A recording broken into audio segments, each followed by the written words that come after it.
Hello.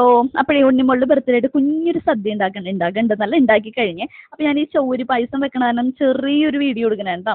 അപ്പോൾ നമ്മൾ നെയ്യ് ഒഴിച്ചിട്ട് കശുവണ്ടി പരിപ്പ് മുന്തിരിയും കൂടി, മുന്തിരി അവൾക്ക് ഇഷ്ടമല്ലാത്ത കാരണം ഞാൻ ഇട്ടില്ല. മുന്തിരിയും കൂടി ഇട്ടിട്ട് പാലൊഴിച്ച് ഒന്ന് തിളച്ച് വന്നു കഴിഞ്ഞപ്പോൾ പഞ്ചസാരയും ചൗരിയും കൂടി ഇട്ട് 2 ഏലക്കായും കൂടി ഇട്ട് നമ്മുടെ പായസം റെഡിയായി.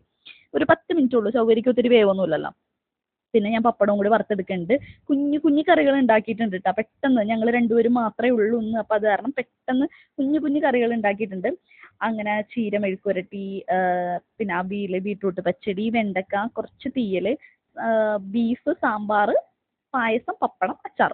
അപ്പോൾ അത്രേ ഉള്ളൂ കേട്ടോ. അപ്പം ഞാൻ നമ്മുടെ പറമ്പിൽ തന്നെ കുഞ്ഞൊരു വാഴ ഉണ്ടായിരുന്നു. വലിയ വാഴയായിരുന്നു. അത് നമ്മുടെ കാറ്റത്തും മഴയത്തൊക്കെ വീണ കാരണം ഞാനിത് നശിപ്പിച്ച് കളയാണ്ട് ഇങ്ങനെ വെട്ടാണ്ട് വെച്ചേക്കണമെന്ന് വെച്ചിട്ടുണ്ടെന്നുണ്ടെങ്കിൽ അടയോ ഇങ്ങനെ എന്തെങ്കിലുമൊക്കെ ഒരു സദ്യക്കൊക്കെ എടുക്കാമല്ലോ എന്ന് വിചാരിച്ചിട്ട് അങ്ങനെ വെച്ചേക്കണായിരുന്നു കേട്ടോ. അപ്പോൾ ഒരു ഇലയൊക്കെ വെട്ടിയെടുത്ത്, ഒറ്റ ഇല വെട്ടിയിട്ടുള്ളൂ. ഞാൻ നേരത്തെ പറഞ്ഞ പോലെ ഞങ്ങൾ 2 പേരല്ലേ ഉള്ളൂ.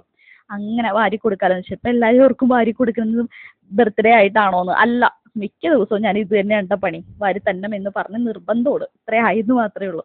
അപ്പോൾ എന്തൊക്കെയാണ് വേണ്ടതെന്ന് വെച്ചാൽ ബീഫും കൂടി എടുത്തോ മേന്ന് എൻ്റെ അടുത്ത് പറയണ്ട്. ബീഫ് എന്താണ് സദ്യയിൽ എന്ന് വെച്ചിട്ടുണ്ടെന്നുണ്ടെങ്കിൽ ഞാൻ പറഞ്ഞില്ലായിരുന്നു, ആ കുഞ്ഞിന് ഇഷ്ടമുള്ള കറികൾ മാത്രമാണ് ഞാൻ ഉണ്ടാക്കണത്. അതിൻ്റെ ബർത്ത്ഡേ അല്ലേ.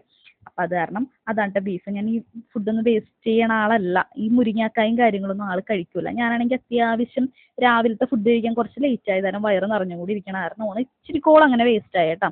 ഈ പായസം വെച്ച് കൊടുത്തപ്പോൾ ഞാൻ ചോദിച്ചു എന്താണ് പായസം. ആൾക്ക് കറുത്ത പായസം ഇഷ്ടമല്ല, പരിപ്പും ഗോതമ്പിൻ്റെ പായസം ഇഷ്ടമല്ല. അപ്പോൾ പാലട എന്ന് പറഞ്ഞിട്ട് ഞാൻ കൊടുത്തേട്ടാ. ആളെ പറ്റിച്ച്. പാലട അല്ല ചൗരിയാണെന്ന് പറയുമ്പോൾ ടേസ്റ്റ് വ്യത്യാസമൊന്നും ഇല്ലമ്മേന്ന് പറഞ്ഞു. ഞങ്ങൾ സ്പീഡിൽ കഴിച്ചിട്ട് ഞങ്ങൾക്ക് വൈകിട്ട് ഒരു സ്ഥലം വരെ